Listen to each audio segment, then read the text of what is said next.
आज की इस वीडियो में आज मैं शुरू करने जा रहा हूँ कक्षा 10वीं के अध्याय 3 को शुरू करने जा रहा हूँ। तो अध्याय 3 में क्या दिया हुआ है?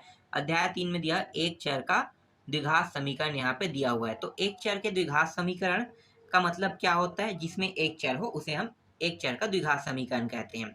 जैसे कि यहाँ पे मैं आपको बता देता हूँ, जैसे कि यहाँ पे एक समीकरण लेते हैं ax² प्लस bx प्लस सी बराबर 0। तो देखो यहाँ भी x है, यहाँ भी x है। क्या यहाँ पे y का जिक्र हुआ है? नहीं हुआ है। तो इसी को हम कहते हैं एक चर का द्विघात समीकरण। समझ में आ गया?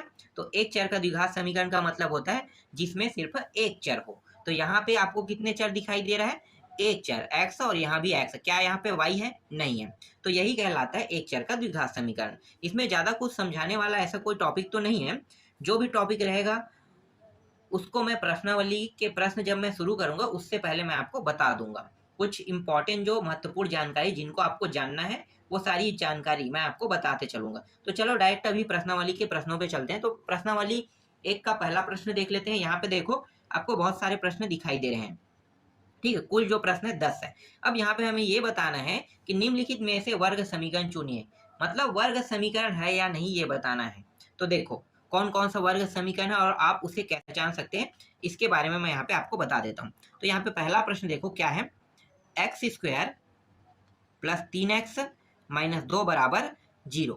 ठीक है, ये वर्ग समीकरण है या नहीं? तो देखो वर्ग समीकरण का मतलब क्या होता है मैं आपको बताता हूँ। यहाँ पे देखो x चर राशि, ये भी चर राशि है। ठीक है, x क्या है? चर राशि है।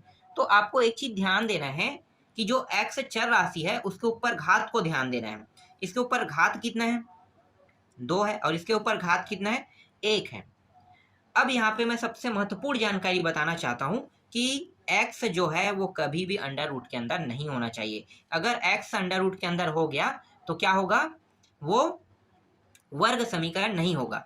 संख्या को हम अंडर रूट के अंदर ले सकते हैं, ये संख्या है तो इसको हम ले सकते हैं। ठीक है, यहाँ पे देखो 3 लगा है तो 3 को मैं अंडर रूट के अंदर ले सकता हूँ, लेकिन मैं ये जो x है ना इसको कभी अंडर रूट के अंदर नहीं ले सकता। अगर अंडर रूट के अंदर आया तो वर्ग समीकरण नहीं होगा। दूसरा कंडीशन है वर्ग समीकरण नहीं होने के। दूसरा कंडीशन क्या है कि x जो है यहाँ पे देखो 3x माइनस अगर 2 इस प्रकार से मैं लिखूंगा तो भी ये वर्ग समीकरण नहीं होगा। क्यों? क्योंकि यहाँ पे x के ऊपर 2 घात होने ही चाहिए। कितने घात? 2 घात। 2 घात नहीं है इसका मतलब ये वर्ग समीकरण नहीं होगा। तो ऐसे ही हमें प्रश्न आपको यहाँ पे ऐसी प्रश्न हमें देखने को मिलेगा जिसको मैं आपको समझाने वाला हूँ।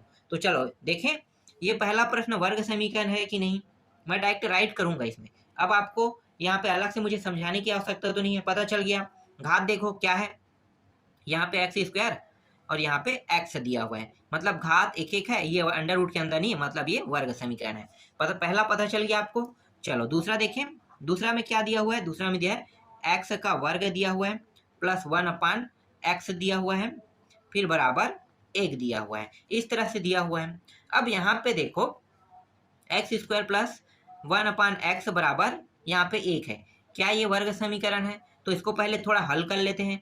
यहाँ पे देखो कुछ नहीं, मतलब 1 है तो यहाँ पे 1 और x। ठीक है, तो नीचे के दोनों मान को बराबर करते तो ये हो जाएगा ऊपर में x का 3 घात, क्योंकि ये x इन दोनों को गुणा करेगा तो x 3 घात, और नीचे में x और ये इन दोनों को गुणा करेगा तो 1 और x बराबर यहाँ पे 1 आ गया।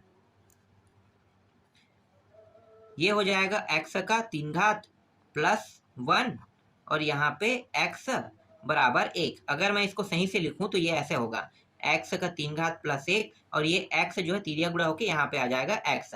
तो देखो यहाँ पे ये है या नहीं ये मुझे बताओ। ये समीकरण हमें प्राप्त हो रहा है। इसको हम जब छोटा करते हैं तो ये समीकरण प्राप्त होती है। ये वर्ग समीकरण है कि नहीं? ये वर्ग समीकरण नहीं है। क्यों नहीं है? क्योंकि यहाँ पे x का 3 घात है। हमें वर्ग समीकरण बनाने के लिए हमें वर्ग में सिर्फ 2 ही घात चाहिए। वर्ग का मतलब क्या होता है? 2 घात। 3 घात का मतलब क्या होता है? घातांक। ध्यान देना, घात कितने हैं? 3 हो रहा है तो क्या होगा? वर्ग समीकरण नहीं होगा, ये घातांक कहलाता है। वर्ग समीकरण में x के 2 ही घात होंगे, वही क्या कहलाएगा? वर्ग कहलाएगा। समझ में आ गया? वर्ग समीकरण बनने के लिए उसमें घात 2 होने चाहिए तभी वो वर्ग समीकरण कहलाएगा। इसलिए ये वाला प्रश्न क्या है? वर्ग समीकरण नहीं है। दूसरा समझ में आया? तीसरा देखो, अब बहुत आसान प्रश्न है, आपको अच्छे से समझ में आ रहा होगा। 9x² माइनस 10 सॉरी 100 है, 100x और माइनस 20 है बराबर 0। यहाँ पे देखो x के 2 घात है, यहाँ पे 1 घात है और कोई भी अंडर रूट के अंदर नहीं है, मतलब ये क्या है, वर्ग समीकरण है। अब चौथा प्रश्न को देख लेते हैं। चौथा प्रश्न क्या है, x का वर्ग माइनस 3x अंडर रूट के अंदर है और प्लस 2 बराबर 0। अब ये बताओ अंडर रूट के अंदर कौन है, x है।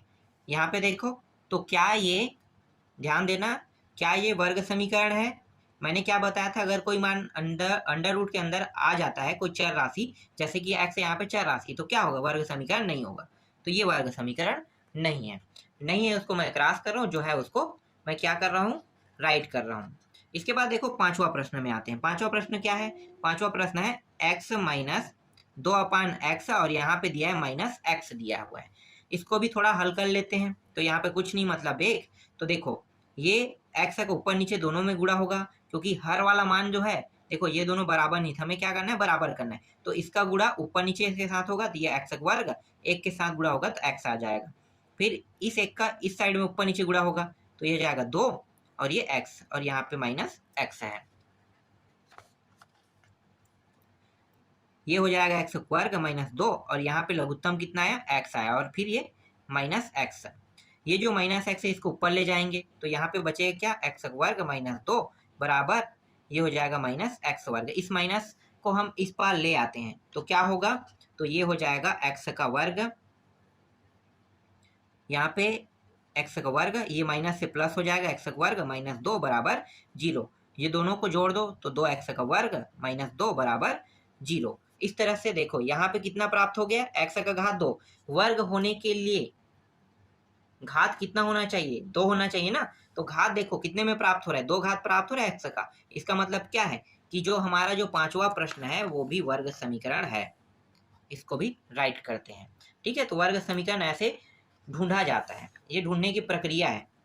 फिर छठवा देखो, छठवा प्रश्न क्या है। छठवा प्रश्न में दिया है अंडर रूट के अंदर 5 दिया हुआ है, फिर x² माइनस 3x फिर प्लस 1/2 बराबर 0। क्या ये वर्ग समीकरण है, तो देखो x अंडर रूट के अंदर नहीं, यहाँ भी x अंडर रूट के अंदर नहीं है, इसका मतलब ये वर्ग समीकरण है। हमें इससे कोई मतलब नहीं है, ये जो संख्या है ना 5, इससे हमें कोई मतलब नहीं, कोई लेना देना नहीं। हमें सिर्फ x को देखना है और x को ही देखकर हमें ये बताना है कि ये वर्ग समीकरण है या नहीं। समझ में आ रहा है, आगे बढ़े। देखो कितना आसान प्रश्न है। इसके बाद सातवां देख लेते हैं। सातवां में है x का वर्ग माइनस 10x बराबर 0 दिया है। क्या ये वर्ग समीकरण है या नहीं, तो देखो यहाँ भी x अंडर रूट के अंदर नहीं, यहाँ भी x अंडर रूट के अंदर नहीं, इसका मतलब ये भी होगा। सीधी सी बात है, अगर हमें x अंडर रूट के अंदर नहीं मिलता तो हम डायरेक्ट उसे वर्ग समीकरण मान लेंगे। फिर आठवां देखो, आठवां प्रश्न क्या है। आठवां प्रश्न है x प्लस वाई बराबर 10। क्या ये, अब यहाँ पे देखो 2 चर आ रहे हैं, तो 2 चर आ रहे हैं, क्या ये वर्ग समीकरण है, पॉसिबल ही नहीं। देखो इसके ना होने के 2 कारण हैं। पहला, ये एक चर तो नहीं है, ठीक है। यहाँ पे कितने चर आ रहे हैं, 2 चर आ रहे हैं, एक x भी आ रहा है, y चर, और हम एक चर वाले प्रश्न में हैं। तो ये पहले तो यही से वापस चला गया, ठीक है, पहले यही से वापस चला गया कि ये वर्ग समीकरण नहीं। अब दूसरा क्या है, वर्ग समीकरण नहीं है ये, कि यहाँ पे x के घात जो है वो 1 है, x के घात को 2 होना चाहिए। वर्ग का मतलब क्या होता है, घात 2 होना, तो x का घात तो यहाँ पे 2 नहीं है, इसलिए ये भी वर्ग समीकरण नहीं होगा। समझ में आ गया, आगे देखें। अब देखते हैं 9वां प्रश्न। 9वां प्रश्न क्या है, x प्लस 5 दिया हुआ है और बराबर 7। अब यहाँ पे देखो घात कितने हैं, 1 है, तो आप जान गए ये भी वर्ग समीकरण नहीं होगा। 10वां प्रश्न देखें, तो 10वां प्रश्न क्या है भाई। 10वां प्रश्न में दिया हुआ है x दिया है, x माइनस 8 दिया है और बराबर 0। इसको थोड़ा हल करना पड़ेगा, हल कर लो तो x को अंदर गुणा करेंगे तो x वर्ग माइनस 8x बराबर 0। अब यहाँ पे देखो x का यहाँ पे वर्ग है, घात हमें 2 चाहिए, घात 2 है, यहाँ पे घात 1 है और दोनों अंडर रूट के अंदर नहीं है, इसका मतलब ये वर्ग समीकरण है। तो देखो वर्ग समीकरण को पहचानते कैसे, यहाँ पे सिर्फ पहचानने के लिए पूछा था, बाकी कुछ नहीं पूछा है। तो कुछ को सॉल्व करके हमने बताया कि वर्ग समीकरण क्यों नहीं है और क्यों है ये भी, और ऐसे ही देख के भी हमने कुछ प्रश्नों को बता दिया कि ये वर्ग समीकरण नहीं है। तो जितने भी वर्ग समीकरण है वो सब राइट है और जो वर्ग समीकरण नहीं है वो सब में क्या पड़ा है, क्रॉस का निशान पड़ा है। इस तरह से प्रश्नावली एक आपका कंप्लीट हो गया। इसके बाद हम लोग नेक्स्ट प्रश्नावली को देखेंगे।